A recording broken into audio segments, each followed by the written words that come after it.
Good morning, everybody. I'm André Faria. I'm going to talk about innovation today. Thank you very much, everyone, for being here.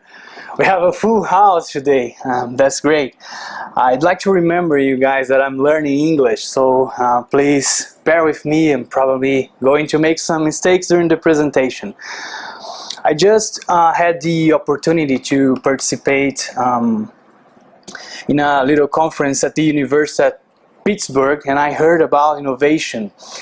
The guy who talked about that was Miguel Pinto. He had the opportunity to work in many different countries with innovation, and I found the presentation really inspiring. So I'd like to share some ideas with you. First, innovation is about creating value for stakeholders by improving products, services, processes, marketing methods, management methods. And these improvements could be something new to the entire world, or something new to your industry, market, or just to your organization. If we asked about the definition of innovation, probably everybody would have a different one, but I really like this idea of creating something of value for somebody, for some stakeholder in your organization. According to Inc.com, we have some great innovations here. So, for example, credit card, money, banking, trade union, abacus, typewriter, trade law, paper money, and many others. So once somebody broke some rules and thought different from everybody else. So nowadays we can use all these things in our day-to-day lives.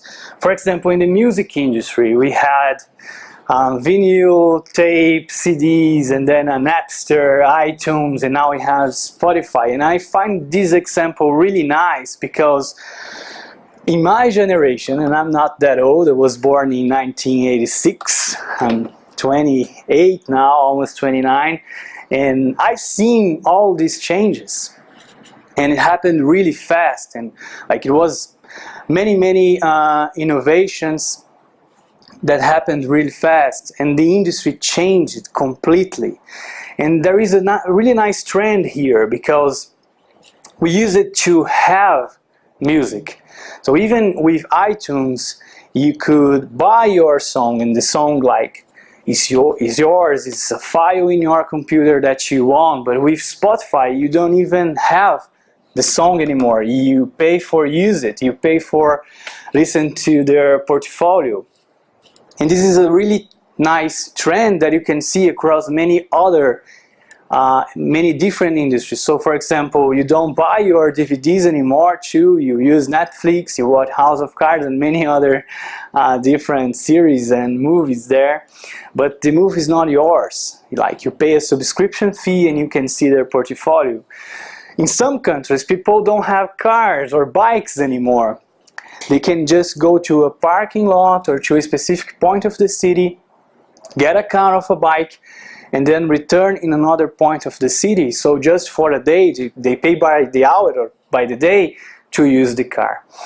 Software, we use it to buy, for example, Excel licenses, Microsoft Office licenses for a specific version that we own the license. But now you can pay for a subscription fee and use Excel in the cloud, for example. You don't need to have the license anymore. You can just pay to use it. We don't buy machines for example, for servers anymore. We just pay Amazon, and then we can pay by the hour to use the machine we want. And with RDS, for example, you can even have Oracle licenses and pay by the hour to use it. So this is a really nice trend.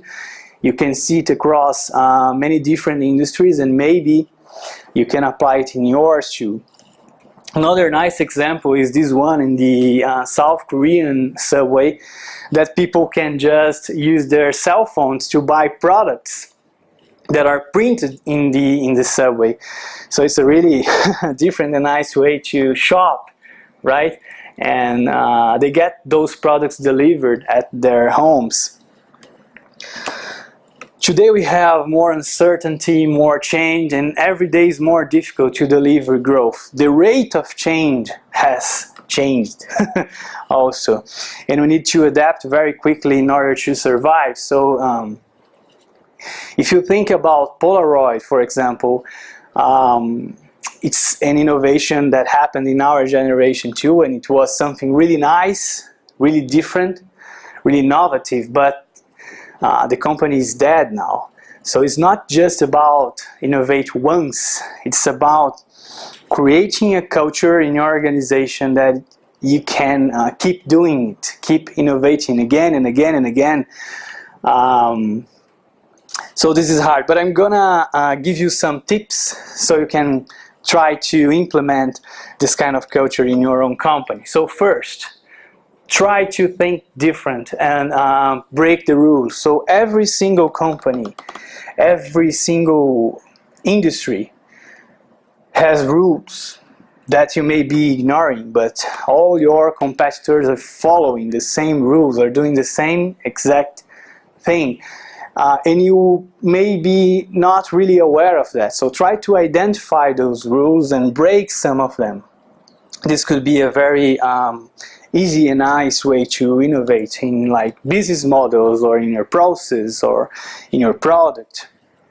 Anyway, pay attention to trends like that one that I told you, like not having but using. There are many others. Understand your customer unmet needs. So Ford said once that if he asked people what they wanted, they would have said that they wanted faster horses. So maybe your customers don't know what they want, but you can show them.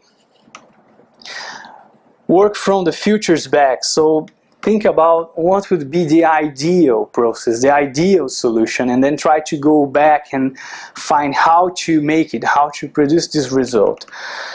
And today is cheaper than ever to test ideas, to put your ideas out there, see what works, what do not work, and then measure, make experiments, learn with your experiments, and then do it again and again and again. So treat every idea as a hypothesis that can or cannot work, put out there, get the results, and then improve upon it and do it again. So what I want you guys to remember is that innovation is really important nowadays, and we cannot afford not to innovate anymore because of this really fast changes that we have in our times. And it's not just about to innovate once. You should keep doing it again and again and again, and think about how you can build that culture in your organization and how to make it really happen and become an everyday concern in your organization. And it's hard. There are many different approaches that you can implement.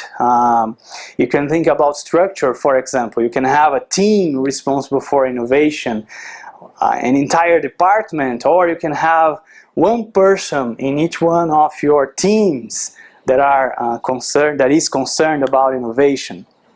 So you can make it happen using many different approaches, but just try to find the one that works best in your context. Here are some references for those who want to learn more.